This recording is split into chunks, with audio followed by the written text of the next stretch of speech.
Lucy कबूतरी ने 5 अंडे दिए थे। वो बहुत खुश थी। कबूतरी के पड़ोस में चिड़िया और कौवे भी रहते थे। चिड़िया लूसी कबूतरी के पास जाती है। लूसी बहन, आपको बहुत बहुत मुबारक हो। आपके यहाँ तो 5-5 अंडे आए हैं। हाँ चिड़िया, खुशी के साथ साथ गम भी है। अगर मेरे कबूतर जी मेरे पास होते तो मैं इन अंडों की रक्षा कर सकती। अब मुझे बहुत डर लग रहा है। आखिर मैं इन बच्चों को कैसे पालूंगी? लूसी बहन, आप चिंता न करें, मैं आपके साथ हूँ। जब भी आपको मेरी जरूरत हो आप मुझे बुला लेना, मैं थोड़ी चली आऊंगी। दूसरी ओर कौवों को भी ये बात पता चल जाती है कि लूसी कबूतरी ने 5 अंडे दिए हैं। कालू, सुना है लूसी ने 5 अंडे दिए हैं।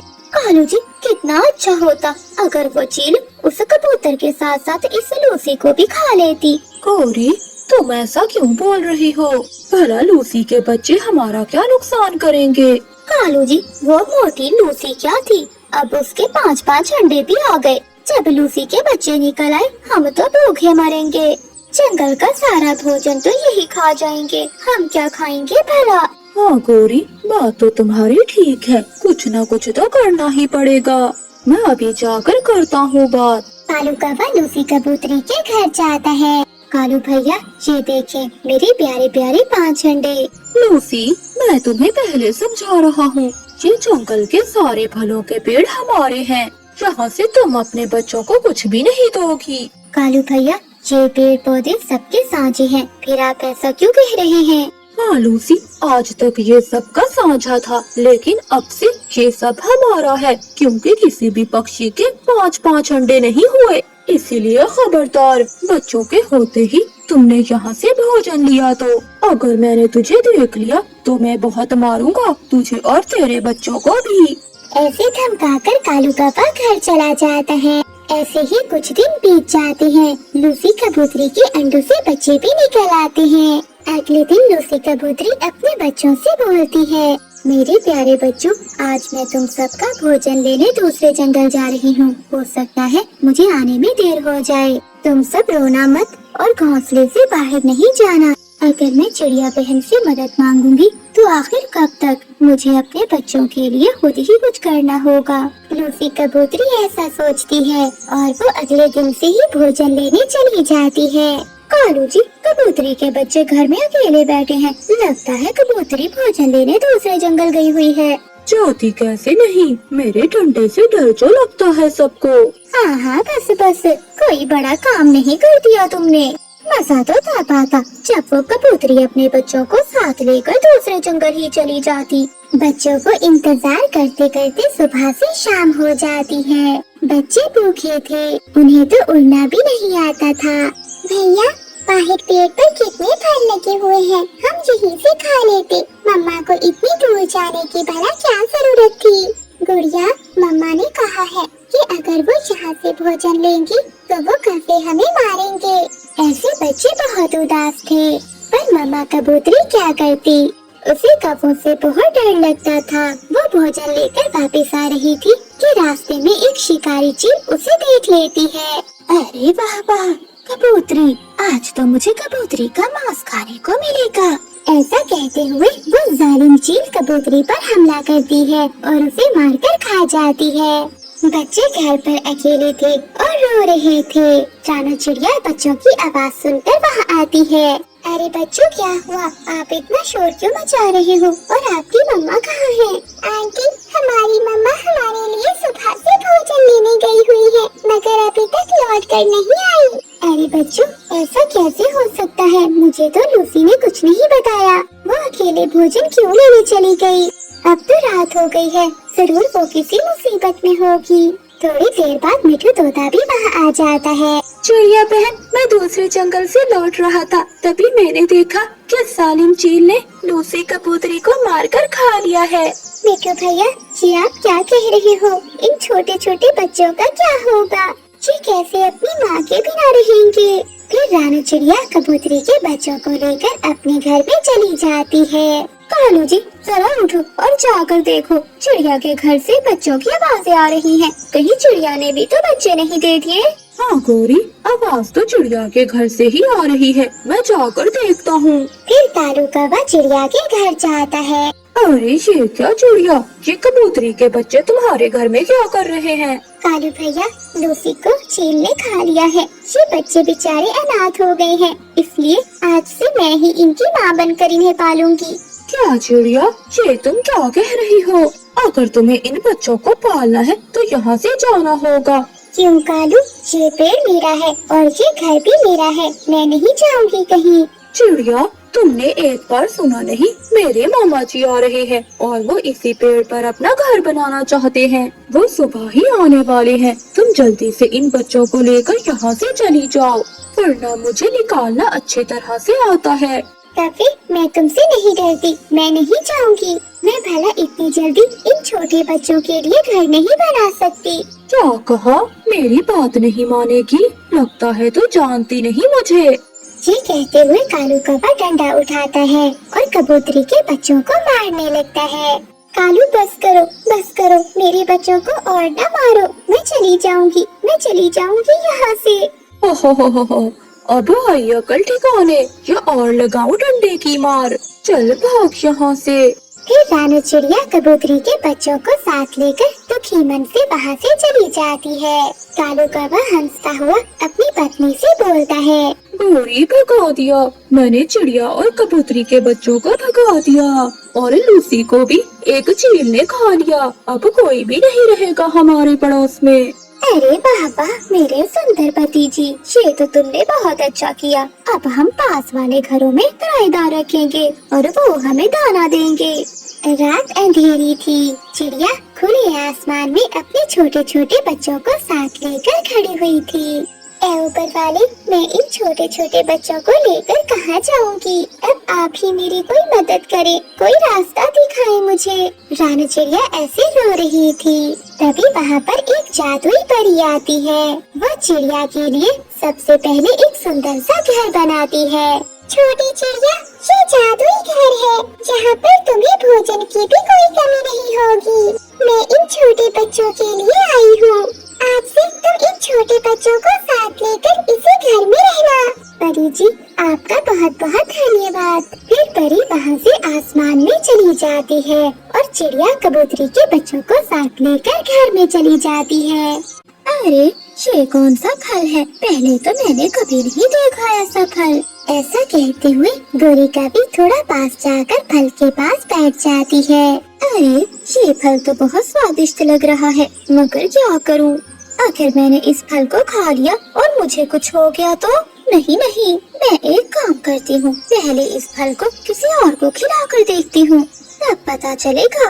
ये सोचते हुए गोरी का भी एक फल तोड़ती है और वहाँ से उड़ जाती है। थोड़ी दूर गोरी का भी को रानू चिड़िया मिलती है। चिड़िया, देखो मेरे पास कितना स्वादिष्ट फल है। अरे गोरी बहन, ये फल तो बहुत स्वादिष्ट लग रहा है, आपको कहाँ से मिला ये फल? चिड़िया, ये फल मुझे घनी झाड़ियों में से मिला है। ये फल बहुत स्वादिष्ट है, मैंने अभी अभी बहुत सारे फल खाए हैं। ये एक फल बचा हुआ था, सोचा तुम्हें ही दे दूं। अब तुम जल्दी से खा कर देखो ये कैसा है। तभी मिठू तोता और कबूतर भी वहाँ से उड़ते हुए जा रहे थे। वो उन दोनों को देखकर वहाँ आ जाते हैं। गौरी, ये फल कैसा है? क्या हमें भी थोड़ा सा दोगी? हाँ मिठू, क्यों नहीं। पहले ये फल चिड़िया को तो खाने दो, तुम्हें मैं और तोड़ कर देती हूँ। चिड़िया बहुत भोली थी, वो फल को खाने लगती है। अरे वाह गोरी, ये तो बहुत स्वादिष्ट फल है। ऐसा फल तो मैंने पहली बार खाया है। चिड़िया बहन, थोड़ा फल मुझे भी दो। जैसे ही रानू चिड़िया वो फल मिठू को देने लगती है तो रानू चिड़िया भी होश हो जाती है और वहीं पर गिर पड़ती है। अरे ये क्या हो गया चिड़िया को? चिड़िया तो बेहोश हो गई है। अरे गोरी, तुमने क्या खिलाया है चिड़िया को? कौन सा फल था ये? कबूतर, मुझे क्या पता, जिद कर रही थी कि उसे ये मीठा फल खाना है तो मैंने दे दिया। फिर अचानक चिड़िया को कुछ होने लगता है और वो एकदम से बहुत बड़ी हो जाती है और उड़ जाती है। चिड़िया, ये तुम्हें क्या हो गया? तुम अचानक से इतनी बड़ी कैसे हो गई? अरे मिठू कबूतर, भागो यहाँ से, ये चिड़िया तो भूतिया राक्षस बन गई है, वरना ये हमें खा जाएगी। वो पक्षी रानू चिड़िया को इतना बड़ा देखकर वहाँ से भागने लगते हैं। वहीं रानू चिड़िया को पता नहीं चलता कि आखिर उसके साथ हुआ क्या है। अरे रुको दोस्तों, तुम सब कहाँ जा रहे हो? भला आप सब मुझसे दूर क्यों भाग रहे हो? जंगल के सभी पक्षी रानू चिड़िया को इतना बड़ा देखकर अपने अपने घोंसलों की ओर भाग रहे थे। ऐ ऊपर वाली, मैं इतनी बड़ी कैसे हो गई? आखिर मेरे साथ ऐसा क्या हुआ है? हाँ, जरूर उस फल की वजह से मेरा ये हाल हुआ होगा। वही मिट्ठू तोता और कबूतर गोरी कभी के साथ उसके घर चले जाते हैं और वही छुपकर बैठ जाते हैं। वही रानू चिड़िया भटकती हुई गोरी कभी के घर के बाहर जाकर बैठ जाती है। दोस्तों, मेरी मदद करो, मेरा यकीन करो, मैं आपको कुछ भी नहीं कहूँगी। मिट्ठू भैया, कबूतर भैया, आप तो मेरी बात सुनो ना। अरे भाग जा चिड़िया यहाँ से, तू अब भूतिया चिड़िया हो गई है। हम जानते हैं कि तू अब हम में से किसी को भी नहीं छोड़ेगी। हाँ, गोरी कभी ठीक कह रही है। अगर चिड़िया तुमने हमें छुआ तो हम तुम्हारे जैसे हो जाएंगे। अरे तुम मेरा यकीन करो, मुझे कुछ नहीं हुआ, मैं पहले जैसी ही हूँ। गोरी और मिट्ठू, मुझे लगता है कि हमें चिड़िया की मदद करनी चाहिए। ऐसी मुश्किल में हमें उसे अकेला नहीं छोड़ना चाहिए। जंगल में गर्मी बढ़ रही थी। ऐसे गर्मी के मौसम में रानू चिड़िया और मिट्ठू तोता तालाब से पानी पीने के लिए जा रहे थे। चिड़िया, कितनी तेज धूप है, मुझसे ये धूप अब बर्दाश्त नहीं हो रही। तभी आसमान से कबूतर नीचे आकर गिरा। मिट्ठू, ये तो कबूतर है। कबूतर भैया, आपको क्या हुआ? चिड़िया, मुझे बहुत प्यास लगी है, मगर अब मुझ में इतनी हिम्मत नहीं है कि मैं उड़कर तालाब पर पानी पी सकूं। मिट्ठू भैया, कबूतर को उठाने में मदद करो। फिर रानू चिड़िया और मिट्ठू तोता कबूतर को उठाकर तालाब पर लेकर जाते हैं। उन तीनों ने तालाब से पानी पीकर अपनी प्यास बुझाई। तभी वहाँ बुलबुल आ जाती है, वो भी तालाब से पानी पीती है। तभी इन तीनों ने देखा कि बुलबुल रो रही है। क्या हुआ बुलबुल बहन, तुम रो क्यों रही हो? चिड़िया बहन, मैं अपने बेटे के लिए दाना ढूंढने गई थी, लेकिन जब मैं वापस लौटी तो गर्मी और प्यास की वजह से मेरा बेटा मर चुका था। ये सुनकर तीनों को बहुत दुख हुआ। ऐसे बहुत से दिन गुजरते गए और गर्मी भी बढ़ती रही और तालाब का पानी भी तेजी से सूख रहा था, जिससे ज्यादातर पक्षियों ने गर्मी के मारे अपना दम तोड़ दिया था। एक दिन रानू चिड़िया तालाब से पानी पीने गई तो उसने देखा कि तालाब आधा सूख चुका है। धूप भी बहुत तेज हो रही है और ये तालाब भी बहुत छोटा होता जा रहा है। अगर ऐसा ही चलता रहा तो हमारे जंगल वासियों का क्या होगा? रानू चिड़िया एक पेड़ पर जाकर बैठ जाती है। तभी रानू चिड़िया को कोई आवाज सुनाई देती है। सामने गोरी कवि ने एक बोतल में नीली परी को कैद किया हुआ था। नीली परी, तूने मेरी ख्वाहिशें पूरी नहीं की ना? आप देखना मैं तेरा क्या हाल करती हूँ। दुष्ट कवि, मैंने तेरी हर ख्वाहिश पूरी की है, लेकिन अब तू ऐसी ख्वाहिश कर रही है जिसमें दूसरे पक्षियों का बुरा है, इसलिए मैं ऐसी ख्वाहिश को कैसे पूरा कर सकती हूँ? नहीं कर सकती तो मरने के लिए तैयार हो जा। फिर गौरी कवि ने शीशे की बोतल को जमीन में दबा दिया और उस पर मिट्टी डालकर गौरी कवि वहाँ से चली गई। तभी रानू चिड़िया वहाँ जाती है। रानू चिड़िया को आवाज आती है, अब तो मेरा मरना निश्चित है। इस जगह मुझे कौन बचाने आ सकता है? यहाँ तो मुझे कोई भी सुनने वाला नहीं है। नीली परी, आप चिंता नहीं करें, मैं आपको बाहर निकालती हूँ। ऐसा कहते हुए रानू चिड़िया मिट्टी को हटाती है और नीली परी को आजाद कर देती है। नीली परी बोतल से बाहर आते ही उड़ नहीं पा रही थी। नीली परी जी, आप उड़ क्यों नहीं पा रही? चिड़िया, हर परी को जिंदा रहने के लिए हर 7 दिन में 3 चमेली के फूल खाने पड़ते हैं और इस दुष्ट कवि ने मुझे पिछले 6 दिनों से इस बोतल में कैद कर रखा है, इसलिए मैं कमजोर हो चुकी हूँ। ना ही मैं उड़ सकती हूँ और ना ही मेरा जादू काम कर रहा है। चिड़िया, अब तो मैं मरने वाली हूँ। नीली परी जी, तो आपको कैसे बचाया जा सकता है? क्या मैं आपको वो फूल ला कर दूँ? हाँ चिड़िया, अगर शाम होने से पहले तुम वो फूल ले आओगी तो मैं बच जाऊंगी। मुझे पता है कि चमेली के फूल कहाँ उगते हैं, मैं उन्हें लेकर आती हूँ। मुझे तो बहुत प्यास लग रही है, मैं आगे बढ़ने से पहले पानी पी लेती हूँ, फिर ही मुझ में थोड़ी हिम्मत आ जाएगी। रानू चिड़िया तालाब पर पहुँची, मगर वहाँ पानी और भी ज्यादा सूख गया था। जंगल के कई पक्षी तालाब के पास बैठे हुए थे। उन सब की हालत भी बहुत खराब थी। अरे कबूतर भैया, ये आप सबको क्या हो गया? चिड़िया, हम सबको बहुत प्यास लग रही है, मगर जितनी तेजी से ये तालाब का पानी सूख रहा है, हमने सोचा कि हम अपनी आखिरी सांस पर ही पानी पिएंगे, क्योंकि अगर हम पानी पी गए तो सभी जंगल के पक्षी प्यास से मर जाएंगे। मुझे भी यही लगता है कि हम सब मरने वाले हैं, लेकिन मैं मरते मरते किसी की जान जरूर बचाऊंगी। ये कहते हुए रानू चिड़िया बिना पानी पिए ही वहाँ से चली जाती है, क्योंकि वो चाहती थी कि उसकी वजह से तालाब का पानी खत्म न हो। धूप बहुत तेज थी, रानू चिड़िया बहुत प्यासी थी, उसे उड़ने में भी बहुत मुश्किल हो रही थी। इस तरफ नीली परी भी मरने को तैयार थी, दूसरी ओर जंगल के सभी पक्षी। रानू चिड़िया 1 घंटे के बाद फूलों के बाग में पहुंची। उसे वहाँ चंबेली का पौधा मिल गया। शुक्र है ऊपर वाले का कि चंबेली का पौधा मिल गया। उसने कुछ चंबेली के फूल तोड़े और वहाँ से भागी। रानू चिड़िया बहुत थक चुकी थी, मगर परी की जान बचाने के लिए उसने हिम्मत नहीं हारी। ये लो नीली परी, मैं चंबेली के फूल ले आई हूँ। फिर परी वो फूल खा लेती है। फूल खाते ही परी फिर से उड़ने लगी और उसकी जान में जान आई। मैं ठीक हो गई, मैं ठीक हो गई। चिड़िया, ये सब तुम्हारी वजह से ही हुआ है। मुझे खुशी हुई परी जी कि मैं आपको बचा पाई। ये कहते हुए रानू चिड़िया भी अब जमीन पर गिर जाती है। चिड़िया, ये तुम्हें क्या हुआ? नीली परी जी, मैं सुबह से प्यासी हूँ और तालाब सूख रहा है और सभी पक्षी तालाब के पास जमा हैं। वो सब जिंदा रह सके इसलिए मैंने पानी नहीं पिया। चिड़िया, तुम बहुत अच्छी हो, मगर अब मैं सब कुछ ठीक कर दूंगी। ऐसा कहते हुए परी ने अपनी छड़ी घुमाई और वो दोनों तालाब पर पहुंच गए, जहां सभी पक्षी बहुत बुरी हालत में पड़े थे। तालाब का पानी भी सूख चुका था।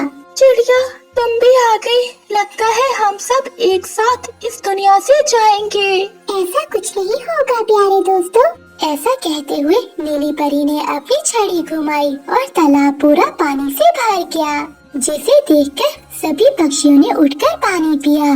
पानी पीने से सभी पक्षियों की जान में जान आई और उन सब के चेहरे खिल उठे।